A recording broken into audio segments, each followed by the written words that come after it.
that as we advance in science and technology, we would eventually manage to build a time machine, because we can do this sort of thing in those metal plates.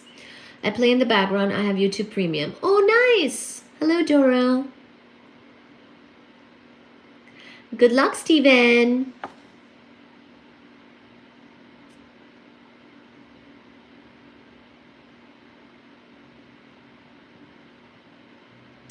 Thank you for liking the live. Thank you so much for liking the live. Can we get 20 likes? So, but if so, why hasn't anyone come back from the future and told us how to do it? So time travel, right? There might be good reasons why it would be unwise to give us the secret of time travel at our present primitive state of development. But unless human nature changes radically, it is difficult to believe that some visitor from the future would not spill the beans. As in, we might,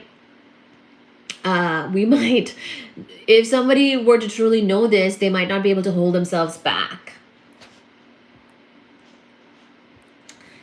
Yes, please. Can we get 20 likes? Thank you so much.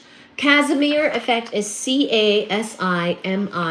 Casimir effect. Okay, so of course, some people would claim that sightings of UFOs are evidence that we are being visited either by aliens or by people from the future. If the aliens were to get here in reasonable time, they would need faster than light travel. So the two possibilities may be equivalent. So sometimes if there is, thank you so much for the likes, the hearts.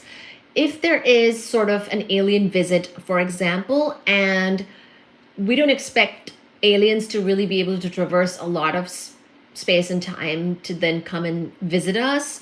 So it might be that they time traveled to us if we were to get alien visits, right? It would be really difficult to go across the universe because these are very large distances that you would not expect to be able to traverse in finite times unless you're going faster than the speed of light, which we don't expect anybody to or anything to, because the speed of light in vacuum is a constant and we don't think that anything travels faster than that speed.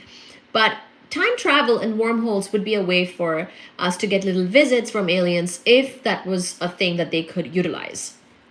So, however, I think that any visit by aliens or people from the future would be much more obvious and probably much more unpleasant. If they're going to reveal themselves at all, why do so only to those who are not regarded as reliable witnesses?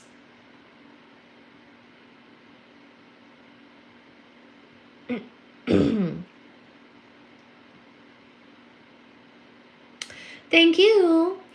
If they're trying to warn us of some great danger, they're not being very effective, is what Stephen Hawking says about these people, if they were to visit us. A possible way to explain the absence of visitors from the future. So one thing that they're kind of, that he's kind of pointing out is that if time travel and wormholes were a thing, then why don't we have visitors from the future? I mean, in the movies we do, right? In the movies we see people going like Back to the Future, all that stuff. But why not in real life? Like, why haven't we come across somebody who claims to be from the future? If we have figured that out as a civilization, then wouldn't we get visits from the future at this point?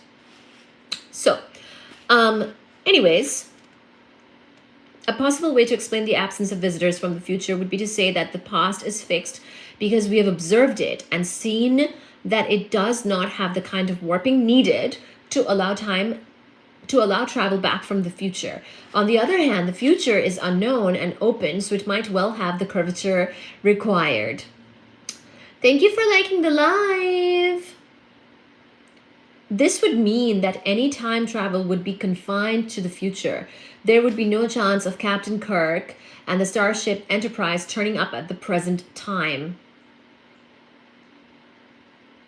This might explain why we have not yet been overrun by tourists from the future, but it would not avoid the problems that would arise if one were able to go back and change history. Suppose, for example, you went back and killed your great-great-grandfather while he was still a child. Quite violent. There are many versions of this paradox, but they are essentially equivalent. One would get contradictions if one were free